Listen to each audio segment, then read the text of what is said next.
Hey guys, today I'm going to do a quick unboxing of the Canon R8. I was looking online and actually couldn't find any videos by anyone who wasn't, a Canon influencer or something along those lines. So, yeah, I got this from Amazon. I'm going to open this. I'm going to pretend to unbox this now. I had to check and make sure it was in there because it'd be a shame to get to this point and it not be what I'm looking for. But anyways, this is it. This is the Canon R8. Give me a second. This here. This is the box it came in, and what I thought I'd do is do a quick rundown on the unboxing of this and then compare it to this. This is my daily driver, the Canon R5. I was looking for something that could use the same lenses as this and also has, the same color science. And I do a lot of barbecue videos, and I do a lot of travel stuff in addition to family stuff. And I was looking for something like the R5 that, again, uses the same lenses, has the same color science, the same autofocus, the same flip you out screen and all that stuff, but also something that I wouldn't worry about losing or breaking or anything like that. So when this popped up, I was like, well, this looks really, really interesting. But let's go ahead and jump into this here. This is very Canon. It's always weird to me how Canon does not have any tape or anything on these boxes. That's Canon for you. Okay, we got the paperwork. I'll sit here and read all of this to you. I'm just kidding. Got your normal manual, all this stuff. First thing we have, I wasn't expecting this to be on top. I don't know why. This is the battery. This is the one thing I'm kind of worried about. This battery is very, very small. I've used this before for the M series of cameras, and it's about half the size of the one that comes in the R5. The R5 honestly doesn't have that great of battery life itself. I can get about, I'd say an hour of 4K 60 footage, if that. So here it is. This is I think they call them the LPE 17s, something like that. This should probably get about half that, but that's okay because I'm looking for, like I said, I'm looking for a travel camera here. So there's going to be a few compromises. This paperwork. All right, you got your typical Canon strap. I think I've got about 5 of these laying around somewhere. I never use these things. In fact, I'm not even going to take this out of the packaging, but you get it. It's the typical Canon strap. And then we got the protective top here. Let's see what we got. I want to start with the lens, or should we start with the camera itself? I think I'm gonna start with the camera itself. I mean, this is what we're here for, right? Okay. The first thing I'm noticing is this is really, really light. This is really light. Oh my gosh. Oh my gosh, it's so small. That's what she said. Wow.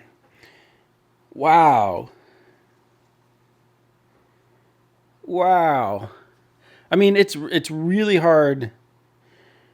It's really hard until you put this in your hands to get a sense of how tiny this is, which is great. This is exactly what I was looking for. I think this weighs less than a pound. Yeah, hang on just a second. Let's just do this. Let's do this. Okay, so this is the R5. And I guess on the screen it doesn't really look that much bigger. How's that? Let's see here. Let me see if I can get it kind of. Yeah, y'all, this is this is considerably more petite. This is perfect. This is a perfect size, exactly what I'm looking for. But this grip right here, oh yeah, this is very Canon. Everything about this screams Canon. Like it's small, but it doesn't. To me, this does not feel plasticky. It probably is plastic, but it feels like quality. The best analogy I can always give is like a Nintendo controller. Yes, it's made of plastic, but it still feels very solid. Got the flip out screen. That was very important to me. Canon does weird stuff with their screens. Sometimes they flip up. And so one of my requirements was something that flipped out, because the problem is if the screen flips up in the back, then it blocks your microphone. So also wanted a hot shoe on the side. Some of Canon's cameras don't have hot shoes on. I mean, I said on the side, I meant on the top. Don't have hot shoes. So even if you could, they have one camera, you can actually plug in the mic. And look here, we have looks like we have a mic jack and a headphone jack. That's kind of a nice touch. The M6 Mark II, which I kind of compare this to in my head, it didn't have a mic jack. So this is really nice that it has both. Yeah, that's cool. But the G7X Mark III, it had a place to mount to plug in the microphone, but it didn't have a place to put it. It was really strange. Yes, automatically you're having to buy third-party accessories just to make it all functional. This has everything. This has everything, and it has 4K 60, and it has really good autofocus, or at least it's supposed to. I haven't used it yet, and it's light enough. So this is something where I could slap on, the 24 millimeter f1.8 and go out to, whatever I'm doing. I could film, vacation or a birthday party or something like that, and not be so scared that if I forget it or if it gets stolen, if I turn my back, like if I lost this, it would be very upsetting.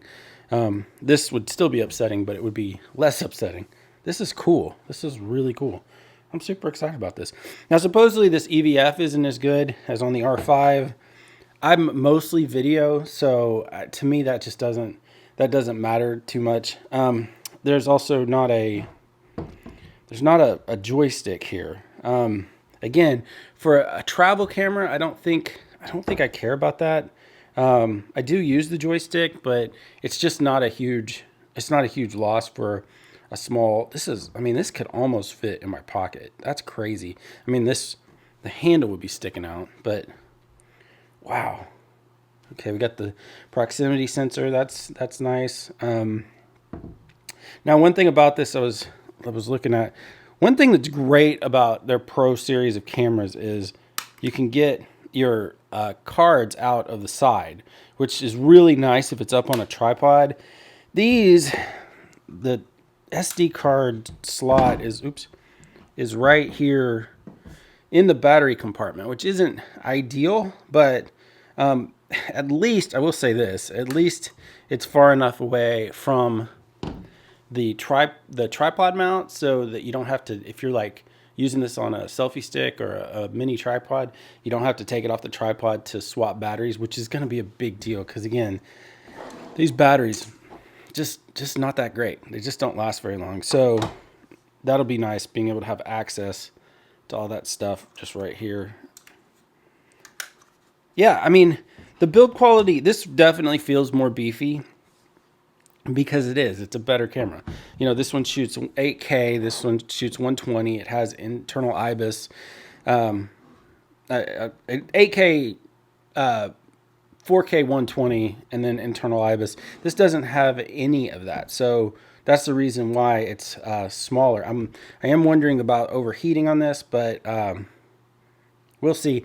One thing that people don't know about, for some reason, about the R5, they don't. I don't know why the word hasn't gotten around. It got a bad rap early on for overheating because it was overheating, or it was programmed to overheat, or something. There was something really fishy that Canon did there. The last firmware update, I ran it for 30 minutes at 8K and it never overheated. So I think that problem is pretty much gone, which is one of the things I love about this camera.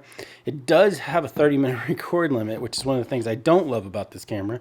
But this one does not. And another thing this does have is it's supposed to have false color, which, that on a budget camera, I say budget, it's $1,500. I'll have links to all this below if you want to check it out. But $1,500 doesn't sound very budget, but it is pretty cheap for what it offers. Again, 4K 60 Canon colors, RF mount lens, full frame. Yeah. Oh, this is it. I can already tell. There's something about their bodies. These Canon bodies and Panasonic bodies in particular, they call out to you. Like as soon as you put them in your hands, you're like, oh, this is the one I want to marry. The problem with Panasonic cameras is up until recently, none of them would really autofocus very well, especially as a YouTube creator where you rely on that autofocus. Man, this is great. I'm super excited about this. Okay, let's look at the lens.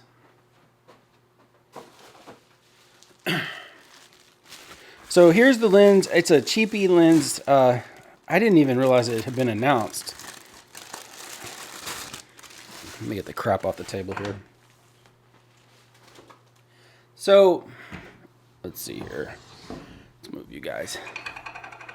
Well, that's not good. That's weird. This just fell off. Huh. Okay, this is, I'll tell you right up front, this is crazy lightweight. Like, crazy lightweight. And I think that was smart. It's not a very fast lens. It's not if you're a photographer, this is not a very exciting lens. 24 to 50, and then what is the f-stop? f4.5 to f6.3. So it's not a fast lens at all. So, but what I found was these kit lenses, they tend to be better than people think for video, because it does have internal stabilization. There's the switch for that. That's nice. And then of course it has autofocus. They usually have great autofocus motors, and they have great stabilization. And 24 to 50 is a really, really good focal length. That's what I find myself using. When I'm using my iPhone, the 1x and 2x lens are basically 24. I think it's 23 and 50, something like that. Maybe just 24. I'm not sure, but I find I like the ultra wide. I would prefer to have an ultra wide if they could work it in, but having a super light lens that shoots 24 to 50 is going to be, it's very useful. It's a very useful focal range. Again, it reminds me of the EFM 15 to 45. Is that what it was? Just a small light lens that I could put on a tiny camera and kind of forget it's there. And it's fast enough for video, especially since most of the time on a travel camera, when I'm away from the house, I'm gonna be outside anyway. So yeah, I'm good with this. I'm gonna miss IBIS, but I've done some testing, and I found that if you're not trying to walk and talk, you're like walking and talking to the camera. If you're not trying to walk and talk, lens stabilization, even if you add just a little bit of post stabilization, like Final Cut, it's like one button click. It's really not that much difference than dual. Excuse me. I don't know that feature is worth. Let me rephrase this. The R5 with dual image stabilization and IBIS is great. I really like it, especially since the latest firmware update. But it also, on ultra wide lenses, it can cause warping still. It's not as bad as it used to be. In contrast, with a lens with with stabilization and no IBIS, if you are just holding the camera in one spot and don't you go anywhere, and you're just pointing it with the combination of the lens, I keep wanting to call this IBIS, the lens stabilization, holding very still, and then some post-production stabilization, I think it's kind of hard to tell the difference. So again, if you start walking around or stuff like that, it kind of, you would definitely prefer to have the dual IBIS and dual IBIS. I'm having a hard time talking. The internal IBIS with the dual lens stabilization. I guess this is going on long enough. I'm getting tongue-tied. So yeah, there's my thoughts. There's a brief comparison. Again, if you have any questions, let me know. I'm a video guy more than a photographer guy. So if you have any questions about that, let me know, and I might make a video to answer your question. I'm just kind of playing around with this new format and this new channel. So hopefully this is helpful for you guys. Let me know if you have any questions, and we'll see you in the next one.